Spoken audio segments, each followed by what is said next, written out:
Michel, qu'est-ce que vous êtes en train de faire là? Je suis en train de faire un taureau. Un taureau qui sort du touril. Il vient de voir un matador dans l'arène et il se précipite dessus pour lui vouloir du mal. Donc cette bestialité, si je puis dire, cette puissance, il faut que je la rende. Il faut qu'on sente qu'il a vu quelque chose qui ne lui plaisait pas, qui le gênait dans sa vue, et donc il arrive dessus, plein pot. Je ne fais pas de l'animalier, donc je ne cherche pas à reproduire exactement le taureau. Donc j'ai à peu près les formes, j'ai le mouvement. Maintenant, on va le personnaliser en fonction de ce que je ressens, de ce que je vois moi, à l'intérieur.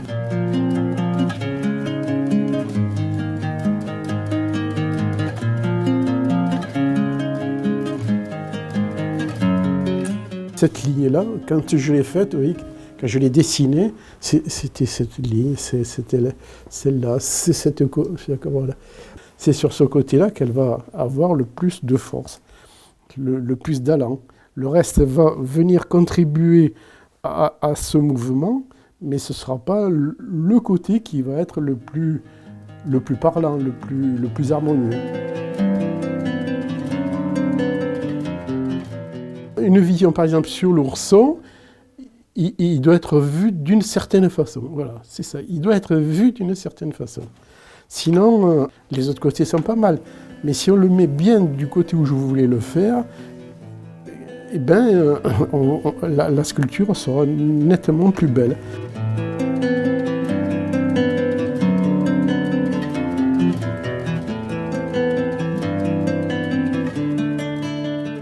Donc, je regarde ces malheureux gorilles qui sont exterminés dans les monts du Virunga, là-bas. Et puis finalement, la forme m'a plu, c'est arrondi.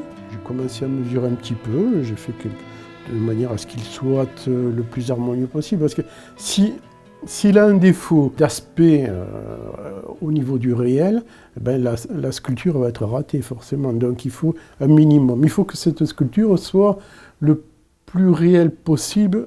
Si on fait quelque chose de bien réussi au départ dans le réel, le reste va être d'une simplicité absolue, parce qu'une fois que l'on aura bien les proportions, on va faire quelques détails. Là, il y a un bras, là, il y a une tête, là, il y a un nez qui est un peu spécial.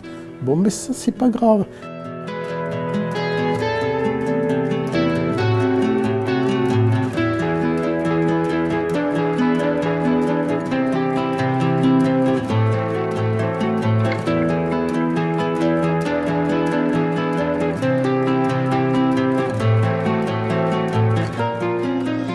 Ma définition de la beauté, de l'esthétique, c'est celle-là. J'aime les formes qui soient rondes, que les lignes se recoupent, que tout soit harmonieux.